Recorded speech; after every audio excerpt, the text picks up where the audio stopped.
Okay, so we've got the OG Aqara hub. We've also got the G2H camera hub. So do we really need another Aqara hub? Well, maybe. Let's talk about it.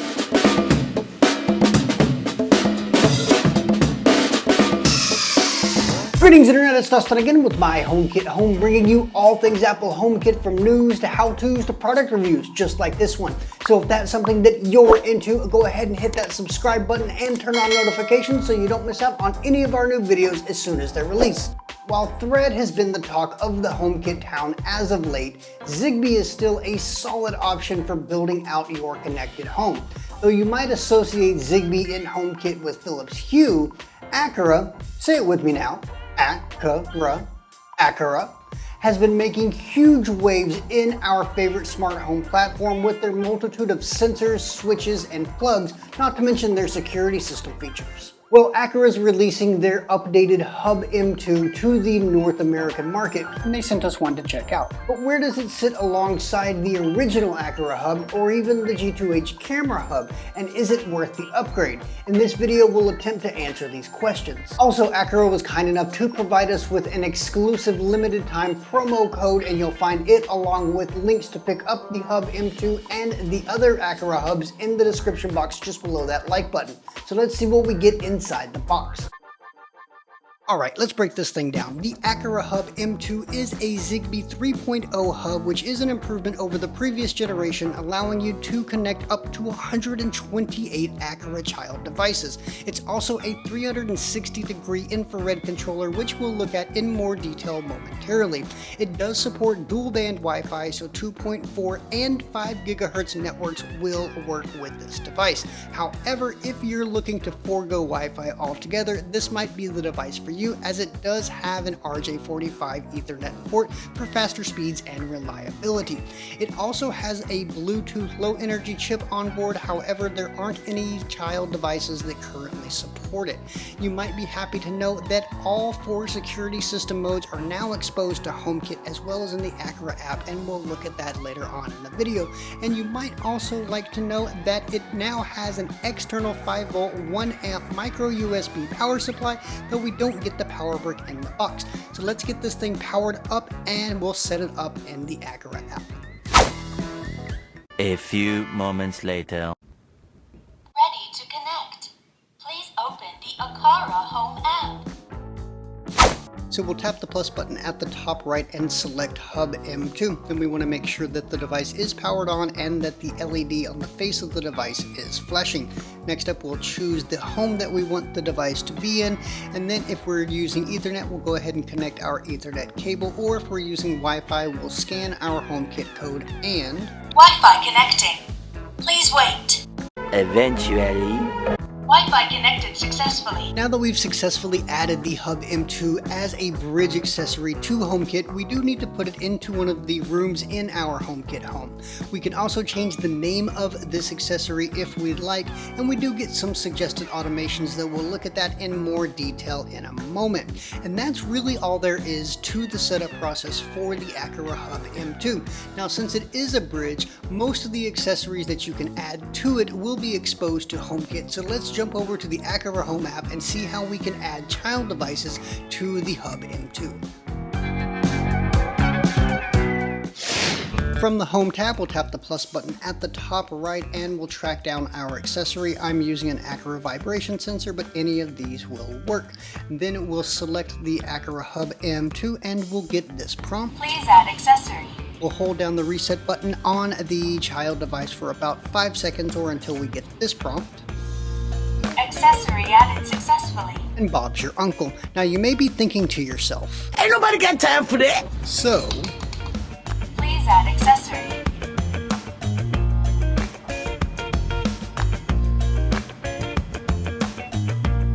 Accessory added successfully. just like the previous generation, the Hub M2 acts as a security system, and in the Aqara Home app we have 4 different modes to start out: 24/7 guard, which is our default mode, home and night alerts, and an away mode as well. One of the cool things about using the security system functionality in the Aqara Home app is that we can actually set exit delays, which allows us to set a timer between when we arm the different modes and when they actually become active. We can also choose which of our Aqara child devices will trigger that alarm for each of the individual modes, and we have a log to see when and if any of those modes were selected. Tapping the three dots at the top right, we can see that we have our standard preferences, our accessory name. We can see the location of it and change that. We can also see any of our bridged accessories, so any of your child devices there. And if we tap on more settings, we have a couple of different options here. We can actually lock the hub, which will prevent any of our child devices from being deleted. And we can also decide if we want to toggle the LED on the face of the device. Let's shimmy on over to our automations, and here we essentially have three different actions that can be triggered by a number of our different Aqara child devices. The first of which is our ability to play an assigned alarm. So the Hub M2 essentially has all of the same sounds that the original Hub had, which in my opinion weren't the greatest. There are a few that are acceptable, but the others I think are just pretty useless. We can also play a ringtone, which is really useful if you're trying to maybe set up a doorbell with the Aqara wireless mini switch. That is a pretty useful tool there. And then of course we can stop that ringtone as well. And backing out of our automations, we get to one of the flagship features of the Hub M2, and that's the ability to add IR based devices. So let's check out how that works. And adding an IR device is almost as easy as adding an Aqara child device, except we need to go into the Hub M2 and tap the plus button there. We have a ton of different categories to choose from. I'm adding a television here for a demo, but you can add really any device that uses an IR remote. Thankfully, since there are a ton of manufacturers, we do have a search bar, so I'll search for Philips, and once we've selected that, we'll just follow the on-screen instructions, which is essentially just pressing the button and confirming that the same action is happening on your television. So we've got our television powered on there, then we'll make sure that we've got our volume controls in order.